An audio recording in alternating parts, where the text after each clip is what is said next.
Alright, dudes, so here we go. We're going to talk about digging up sunshine and cracking. This is your first, probably very long video, so we'll just truck along with only a few sidebars. Alright, so what's the point? You want to be able to understand the nature of fossil fuels. So they're a source of energy, non-renewable nature, blah, blah, blah. You also want to be able to define what cracking is and describe both of the cracking processes we're going to go through. This is catalytic and thermal cracking.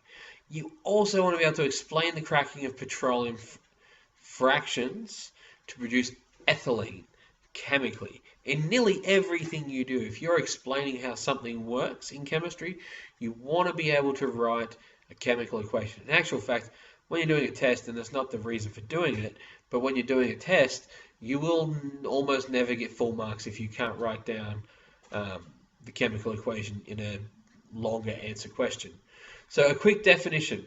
A free radical is an atom or group of atoms that has at least one unpaired electron, and this makes it unstable and highly reactive.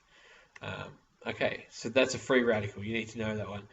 All right, so energy from fossil fuels. Here's our little pie graph, probably the only appropriate time to do a pie graph of natural gas fractions. The fraction of something, so if we're talking about fossil fuel fractions, we're actually talking about what the different components within it are. So that's our fractions.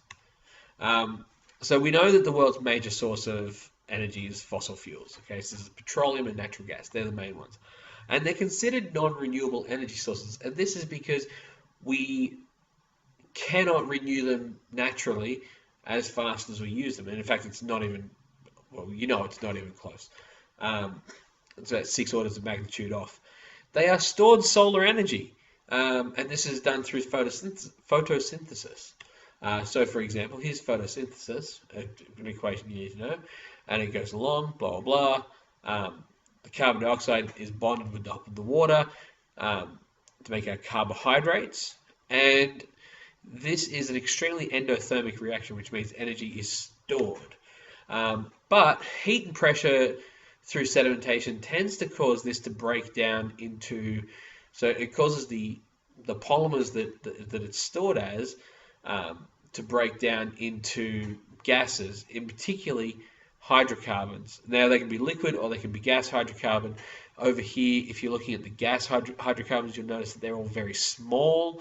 So butane tends to be only, or not tends to be, butane is 4 carbons long, and that's the largest one there. So natural gas is a mixture of methane, ethane, propane/butane, and then some trace alkanes in there as well. But you never really get anything that's terribly large. Now we're going to talk about crude oil. So we're looking at paraffins, naphthenes, and aromatics, which hopefully are a little bit familiar. So you've got your aromatics, that's all these bad boys. And then you've got your naphthenes, which are ring structures, and paraffins, which are your alkanes and alkenes. Paraffins and naphthenes also fit under the heading of aliphatic. So crude oil is made up of varying mixtures of paraffins, naphthenes, and aromatics. Paraffins are saturated hydrocarbons. These are just a bit of revision here. So alkanes with single covalent bonds. That's what makes them an alkane. And they can be either straight or branched. Naphthenes, however, are saturated, so again, single bonds, ring-shaped molecules. So you've got cycloalkanes or cycloparaffins. The boiling point is higher than the equivalent paraffins. So cyclohexane has a higher boiling point than hexane. And then you've got your aromatics, which are basically ring molecules based on benzene, which is this one here. And this means they have alternating double bonds in the ring. And they smell tasty, pretty much, or delightful. Some smell really gross. They're not all good. All right, so here's our quick summary. So here's our quick summary again. Here you got paraffins. You see simple, complex, simple, complex, simple, complex. We've seen these before. Hydrocarbons and cracking. So basically cracking is where we break this one here, pentane in particular, down into smaller molecules. Cracking. So you've got your long molecule, cracking it in half. cracking bits off it. So ethylene is super useful. It's used for plastics, pretty much polymers, and it's extremely high in demand. And because it's so high in demand, the refineries can't keep up with it. And this is because, well, we'll get to that. Well, basically, the refineries can't keep up to it because the need for ethylene is so high, but it as a proportion of the naphtha, we'll see that in a second, it is the proportion of the different fractions in there is so small. So you need to find another way to make it. So cracking, this is the process of breaking a hydrocarbon into smaller length chains. And we use heat to do it. Even with thermal, well, thermal's obviously heat, but even with catalytic cracking or cat cracking, we use heat. And that's what this triangle is right there. The naphtha, which is the mixture of your various hydrocarbons, it can be broken down into cracking, and there are two types. There are thermal cracking and catalytic cracking. Why would we do it? Basically, as we said, the demand is higher than the percentage of ethylene in crude oil. So, catalytic cracking or cat cracking is the first one we'll look at, and it comes across as quite simple. Essentially, you heat the crude oil in the presence of a zeolite. These are aluminium silicates. This is a very standard aluminium silicate.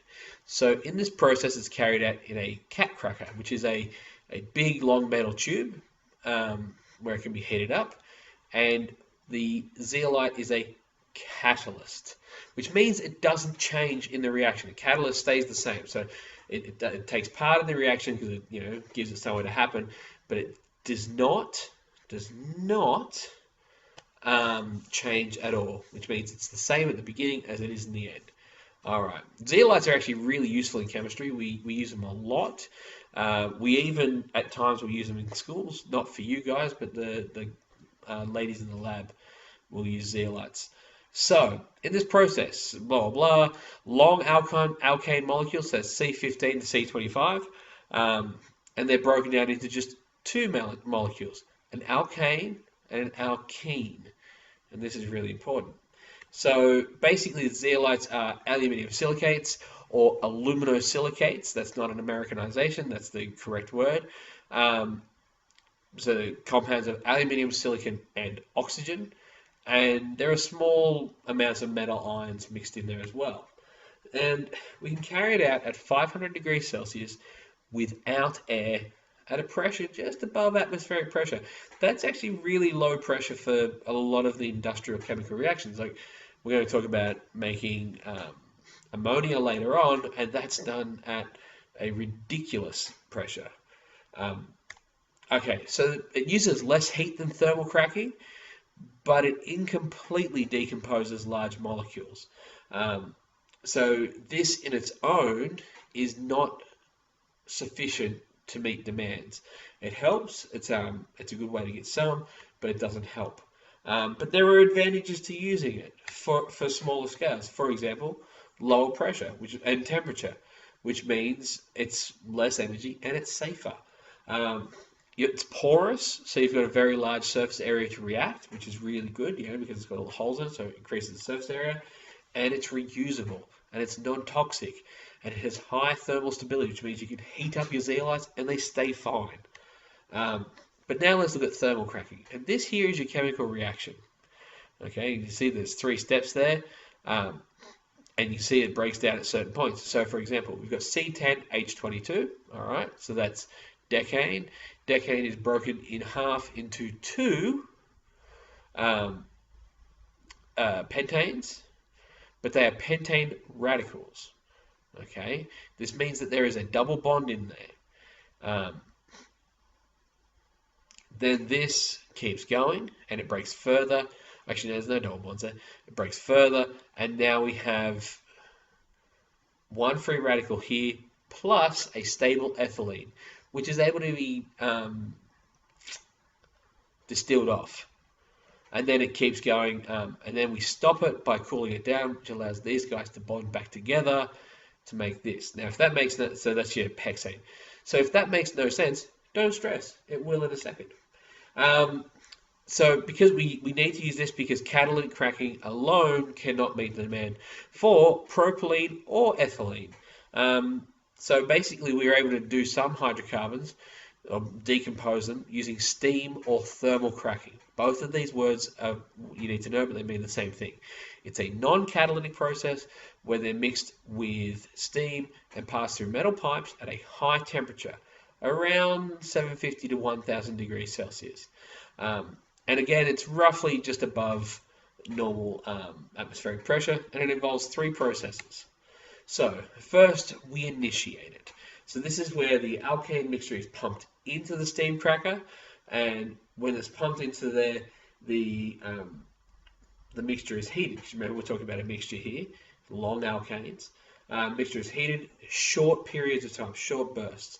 This splits the hydrocarbon, just as we've seen here, into shorter chains. These chains are radicals, and they are not as predictable as to the size of the chain. Okay, so it's not always this. It'll be various combinations. Some will be C3 and C7 and so forth. Because they have this unpaired electron, we've got a diagram coming in a second. Because it's got the unpaired electron, it's extremely reactive. So that's initiation. That's the first step. Then you've got propagation. Now, propagation means to continue something along. So the free radicals decompose further to produce smaller free radicals. Okay, and as they do this, they will release alkenes such as ethylene. And yes, you'll get larger alkenes, but if you keep heating it up and recycling it, eventually you end up with the majority of smaller, there we go, of our ethylene. So then we have the termination. So we've got enough ethylene or propylene out of it. So what we do is we put it in a quench tower, which is a nice big tower that is very, very cool at a almost cold 30 degrees Celsius, and this just stops it. Okay, so the free radicals stop moving around. They don't have the energy to stay separate any longer, so they just join together and make stable, long chains. But you've still got a bunch of these left over. So then you just start the process all over again. You may need to stop that and listen to it again a couple of times. But here is our diagram. So we've got our decane. It's cool. Then we initiate it. So here's step one here, which is where you just heat it up. And you see the bond. Where's my pen? The bond is broken here, so you've got just as many hydrogens on there, just as many carbons. But because that bond is snapped in half, you've now got a free electron there and a free electron there. And it's all like, hey, I'm pretty reactive. This is what I'm going to do. You propagate it, so you allow this breaking to keep happening. So there's your first breaking. You keep it hot, and the breaking keeps happening. And you'll get some of these split off, and that's cool. But every now and then, you'll get some of these guys. You'll get some ethylenes, because the ethylenes are nice and stable. The reason it makes ethylene and not ethane is it doesn't have enough hydrogens in there. There are not enough hydrogens in there to make it ethane. So if this one breaks here, so you can see, okay, so what happens here is you've got so this one is where it breaks. So that breaks off, that becomes our ethylene. You've got a free radical there, free radical there, free radical there. These electrons move over to here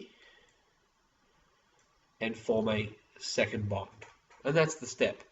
You then terminate it, so you cool it down. You have a bunch of hexane and a bunch of ethylene, and you just separate it via distillation. And that's it. That was a long one. Hope you hung in there. See you in class.